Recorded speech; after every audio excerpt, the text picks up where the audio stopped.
again, so you're in the mortgage world, and then you're doing this every single day. You've gone through the changes that we're going through right now with the rates going up and down, right? What can you tell us about that? Like, what are people dealing with now, and what is that industry like now in 2025 almost? Because we're like less than a month away. Tough situation because there's low inventory of houses, especially in the area that we live. Low inventory, high prices, and on top of that, the higher rates.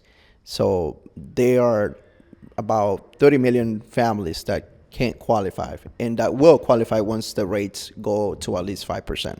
So, but that's the other hurdle that we have. Like once the rates go lower, then there's going to be another 30 million families fighting for that, one home. So it's going to be, again, we're still in the seller's market. So getting a house, it's very tough right now. So imagine once the rates go down, it's going to be great. But at the same time, there's going to be another bidding war and, line up to go see a house. So it's a tough market right now.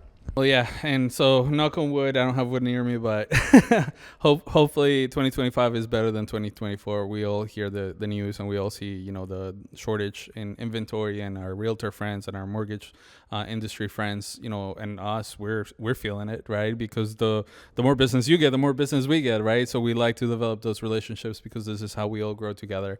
But unfortunately, it's the world we live in, and I am happy to hear that you're doing well, right? And so hopefully you continue to do well.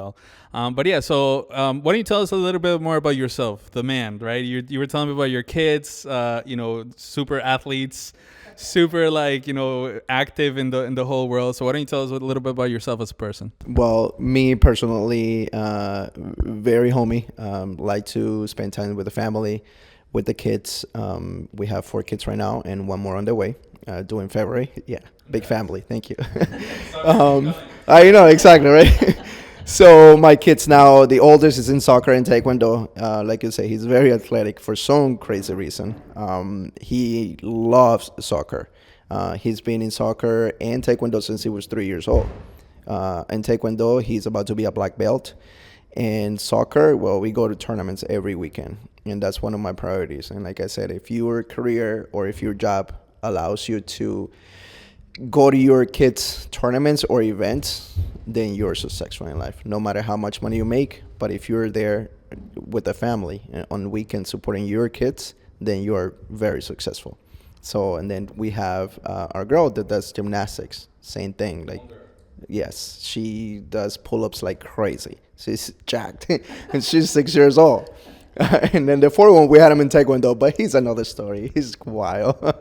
And the baby. So, and then for myself, the things that I enjoy, aside from being with family, I do snorkeling. That's one of my favorite activities. And then aside from that, going over Vermont, hike, snow. We like to sled right on our driveway. We have 30 acres in our property.